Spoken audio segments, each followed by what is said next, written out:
le pays. Vous qui êtes un spécialiste des sondages, aujourd'hui, c'est la droite qui gagne.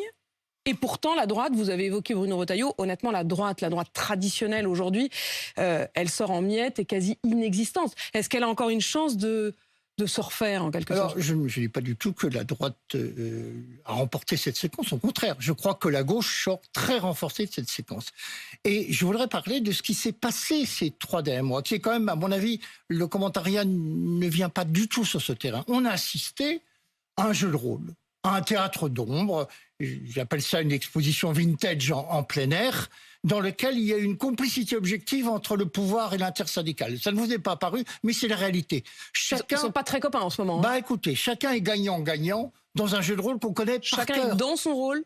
Chacun est dans son rôle et chacun tire un profit. L'objectif commun, c'était d'en tirer le mouvement des Gilets jaunes. La protestation incontrôlable qui a donné tant de surfroid à la fois à l'exécutif et aux syndicats, puisqu'ils sortaient des canons ordinaires de l'action, de la revendication sociale. Et ils ont parfaitement réussi, et l'un et l'autre. Les syndicats ont retrouvé du lustre, ont été relégitimés. Moyennant quoi, après le 1er mai, ils vont replier les calicots jusqu'à la prochaine, mais ils ont retrouvé une force et une légitimité.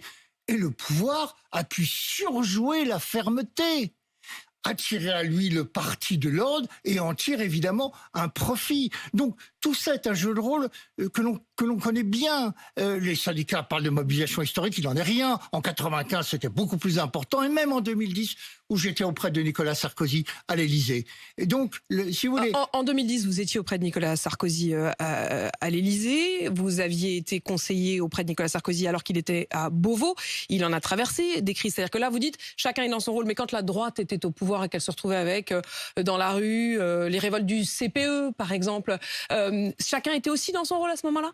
Ah oui, et avec la même appétence finalement, c'est-à-dire de tirer un profit politique de l'agitation sociale. Je vais vous raconter une histoire.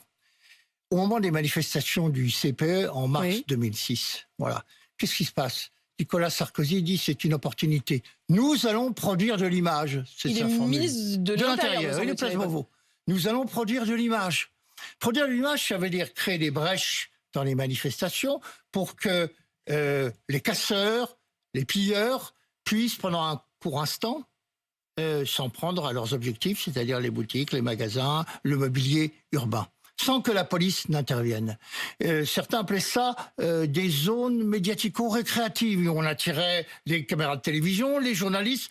On avait de l'image pour déconsidérer le mouvement. C'est l'objectif de toute police et de tout pouvoir politique. C'est très grave ce que vous dites, Patrick Buisson. Vous laissez entendre... Je ne laisse pas entendre, mais vous racontez c'est une pratique immémoriale. Que les politiques ont intérêt à ce que ça dégénère. Sûr, mais et bien que Nicolas sûr. Sarkozy a même tiré profit, mis en scène presque. Oui, mais il l'a fait avec beaucoup plus d'habileté que ne le fait le pouvoir actuel. C'est toute la différence, ça se voyait moins. Voilà. Mais toutes les polices et tous les pouvoirs agissent de la même manière. C'est une constante.